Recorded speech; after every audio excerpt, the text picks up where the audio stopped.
Start a new project in Xcode and select a single view app and press the Next button. Enter the product name of ThreeRingActivity Progress Gauge, and make sure the language is set to Swift. We are not using core data or any testing, so just press the Next button. Now pick the folder that we created on the desktop at the beginning of this tutorial called ThreeRingActivity Progress Gauge and press the Create button. Now let's go back into PaintCode so we can export our animation code to Xcode. Select the Style Kit tab. Now go to the File menu and select Export. Verify that the Style Kit information is correct and then press the Export button. Now locate and select your Xcode project folder that we just created a few steps back, which should contain a few Swift files as well as a few other items. Now press the Save button. We can now minimize PaintCode and go back to our Xcode project. Select the main storyboard in the Project Navigator. Now let's go ahead and run our blank Xcode project in the iPhone X simulator. So let's select the iPhone X from the Device menu and press the Run button. We will actually be running our project a number of times throughout the remainder of the tutorial, so just leave the simulator open. As you can see, we have just a blank app running in the simulator. Let's go ahead and add our exported PaintCode Swift file to our Xcode project. But first, let's make a little more room by closing the debugging pane.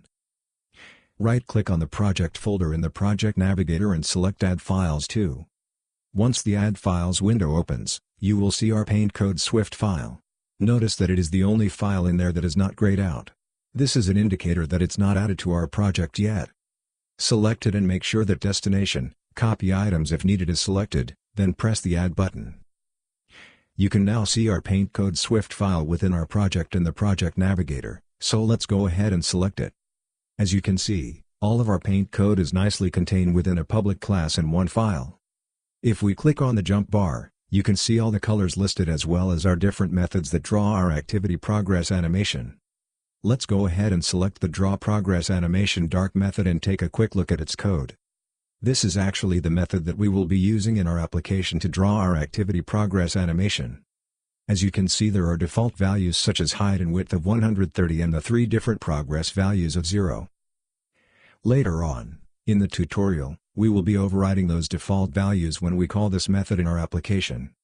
Let's go ahead and click on the jump bar again and select the outer ring 1 color. As you can see, this is where all of our colors are located that are used in our activity progress animation. These colors can actually be used anywhere in our application. We will actually be using them to change the color of our sliders a little later in our tutorial. Now let's get back to work by selecting the main storyboard in the Project Navigator. Our PaintCode animation is actually drawn within a UI view, so let's add one to our view controller. Open the library and search for the UI view. Then select View and drag it to our storyboard. Now let's constrain our new view by pressing the Add New Constraints button at the bottom of your storyboard. Let's pin it 20 from the top, and a height and width of 250. Then press the Add 3 Constraints button.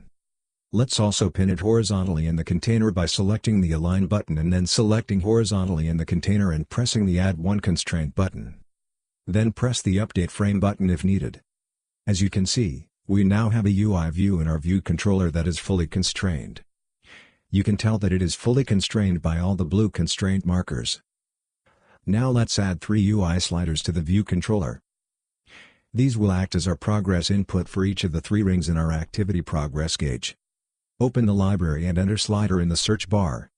Drag the slider to the view controller below the UI view. Now let's constrain the slider to the UI view.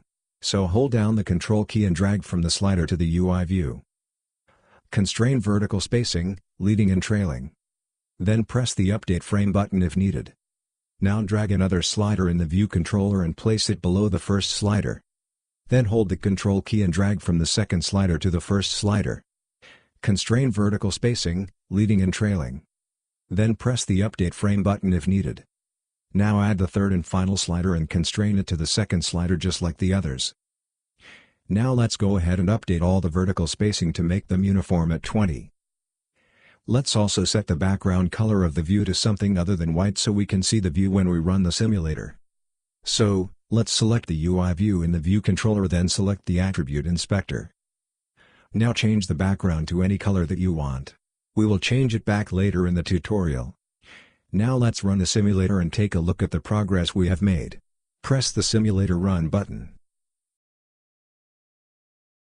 Let's go ahead and hide the debugging pane again since we don't need it. Now let's set all of our sliders to a default value of 0. Go ahead and select all 3 sliders by holding the Command key and clicking on each of the 3 sliders. Then in the Attribute Inspector, set the value to 0, minimum to 0 and the maximum to 1. Now let's create our IB outlets and IB actions for the UI view and the 3 sliders. First, let's hide the inspector pane, since we don't need that right now and we can use the extra room for the assistant editor.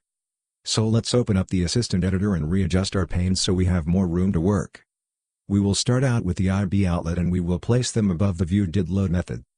So go ahead and select the UI view in the storyboard. Then hold the Command key and drag to the ViewController.Swift file in the assistant editor and release the mouse button above the ViewDidLoad method. Make sure the connector is set at outlet, name it progressAnimation dark and set the type to UI view, then press the connect button. Let's go ahead and create a few blank lines between the IB outlet and the ViewDidLoad method. Now let's connect the first slider to the ViewController.Swift file. Go ahead and select the top slider, press Command and drag it to the view controller and drop it right below the UI view IB outlet. Make sure the connector is set at outlet, name it sliderinnerProgress and set the type to UISlider, then press the connect button. Now let's do the same thing for the second and third slider. Set the name of the IB outlet for the second slider to sliderinnerProgress. Set the name of the IB outlet for the third slider to sliderinnerProgress. Now let's create the IB actions for each of the 3 sliders. Just like creating the IB outlets, let's click the first slider and drag it to the view controller and drop it below the ViewDidLoad method. Make sure the connection is set to action, set the name at innerProgress made and type to any, then press the connect button. Let's go ahead and create a few blank lines between the IB action and the bottom closure. Now let's do the same thing for the second and third slider. Set the name of the IB action for the second slider to middleProgress made. Set the name of the IB action for the third slider to innerProgress made. Let's go ahead and clean up our view controller by removing some of the blank lines. For now, that is it for the view controller. We will visit it again to make the connections between the IB actions and the animation view controller. We are also done with the assistant editor. So go ahead and select the basic editor. Now let's create the view controller for the UI view. This file is going to be linked to the UI view in our main storyboard. Our sliders will also be communicating with this view controller. Now go ahead and select the project folder in the project navigator. Now right-click and select New File. Then select Cocoa Touch class and press the Next button. Name the class Activity Progress GaugeView and make sure it's a subclass of the UI view and that the language is set to Swift. Once that is done, press the Next button. Make sure you are creating it in the proper project folder, then press the Create button. Now that we have our view controller for UI view, let's go ahead and delete the cookie cutter code. Now let's go ahead and switch back to the main storyboard and connect the UI view to our new class file named Activity Progress GaugeView. Once again, expand the inspector pane. Select the UI view and then select the Identity Inspector. Then in the Custom Class section, select Activity Progress GaugeView from the Class drop-down menu. Now that the default class of UI view has been changed to the new class of Activity Progress GaugeView, let's take a quick look at the view controller and make sure our IB outlet for the UI view has switched to the new class as well. If not, manually change the class from UI view to Activity Progress GaugeView. Now let's go to the Activity Progress GaugeView.Swift file and create the code to draw our animation in our UI view. Also go ahead and close the inspector pane. First, we need to create our draw method that will draw the empty rectangle. We will be calling our progress animation within this draw method. So let's go ahead and call our basic animation method named drawProgressAnimation dark from the ThreeRingActivity Progress Gauge class. There will be another method that we will be calling a little later in the tutorial that will allow us to pass in parameters to control the size of the animation and the progress of each ring. Let's go ahead and run our project in the simulator and see what it looks like. As you can see, we now have our activity progress animation within our UI view. It is currently using the default parameters within the drawProgressAnimation dark method. We will be passing in our own parameters a little later in our tutorial, which will control the progress rings as well as its overall size. Now that we have something being displayed in our UI view, let's go ahead and change our background color. So go back to the main storyboard and select the UI view. Then go to the Attribute Inspector and set the background color to white. Let's run our application once again and take a look at how it looks with the white background in the UI view. As you can see, it's a little small, but it is really looking good overall. Now go ahead and hide the debugging pane as well as the inspector pane since we don't need them right now. Now go back to our activity progress GaugeView.swift file so we can implement the animation method that uses parameters instead of method defaults.